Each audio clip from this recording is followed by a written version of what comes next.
अज़ीज़ान मोहतरम, यहाँ मुझे एक वाक़या याद आ गया। हज़रत इमाम अबू हनीफ़ा, इमाम आज़म, आपने किसी के साथ कपड़े का काम किया, कपड़े का काम किया, तो जब आपने कपड़े का कारोबार किया तो एक थान ख़रीदा, उसमें टक लगे हुए थे, कपड़ा दरमियान से या कहीं से फटा हुआ था, पूरे थान में से थोड़ा सा फटा हुआ था। तो आपका जो पार्टनर था उसने बेच दिया। आया, आपने पूछा, आप जब आए तशरीफ़ लाए कारोबार में, तो आप पूछते हैं यहाँ एक थान था, कहा वो तो बिक गया। कहा कितने का बेचा है? कहा 100 दिरहम का बेचा है, 100 दिरहम का बेचा है। कहा उसमें कट लगा हुआ था, वो बताया है बेचते हुए? कहा नहीं बताया। कहा बेचते हुए बताया नहीं है। कहा कितने का बेचा है? 100 दिरहम का।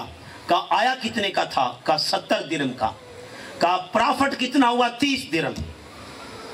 तो अब 30 दिरहम प्रॉफिट हुआ, तो आपने उस दिन के सारे दिन की रोजी सदका कर दी। कहा इसमें शक आ गया, तुमने बताया नहीं, उस पर आश्कार नहीं किया, उसे बता के अपना माल नहीं बेचा, तो इसमें शक आ गया। जिस बात में शक आ जाए, मेरे आका फरमाते हैं वो हराम हो जाती है, उसको छोड़ दो, तर्क कर दो। तो अब शक आ गया कि हमने बताया नहीं, हमने इसका ऐब बता के नहीं बेचा, तो लिहाजा ये हम पे हराम है, और सारे दिन की रोज़ी। और मर्रखीन ने लिखा है, जब गिना सारे दिन की रोज़ी 30,000 दिरहम बनती थी, तो कहा ये सारी के सारी अल्लाह के नाम पे बांट दो, और उससे अपना कारोबार जुदा कर लिया। कहा तुम एहतियात नहीं करते, तुम एहतियात नहीं बरतते, हलाल और हराम की तमीज़ नहीं करते।